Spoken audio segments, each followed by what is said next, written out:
Blind cricket was first conceived back 1922 in Victoria, and just a way of getting the blind people to be involved in sport, and then the game has just evolved into the sort of game that it is today. The difference is the ball. We use a ball that's got audible rattles or bells inside it, and the ball is bowled underarm instead of overarm. And there's some rules about the minimum number of times the ball has to bounce along the wicket, because obviously if the ball's in the air it's not making any noises, and if it's bouncing along the ground then the batsman and the other players have a chance to track it.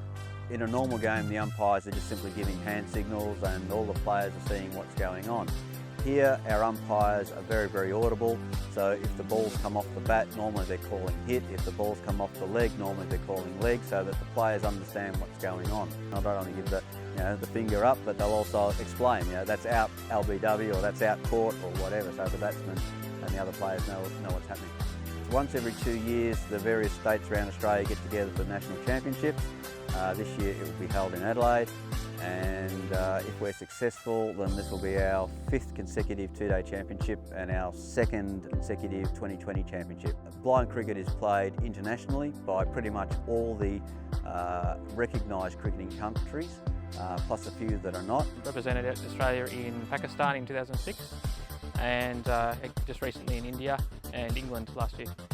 It's fantastic. There's nothing like putting on the baggy green and walking out into the middle and representing your country. The main challenge for blind cricketers would have to be your lack of vision, obviously. So you need to hear the ball, listen very carefully to which direction it's being hit in.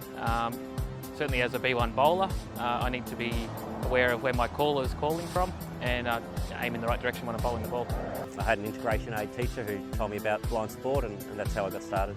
For me, I think there's a lot of, I love competition, and I can't compete at sighted cricket and a lot of other sports, so basically it gives me the opportunity to get out and run around and play sport and competitive sport.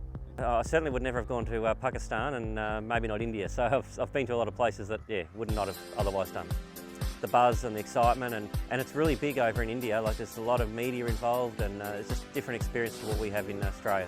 For any youngsters just coming up, we've got a day coming up at the MCG. This is an event that's been put together in conjunction with Blind Cricket Australia and Cricket Victoria, as well as ourselves, and that's to enable blind and vision impaired students to participate in a format of the game during the lunch break of the Victorian Bushrangers versus the South Australian Redbacks on the Sunday, December the 1st.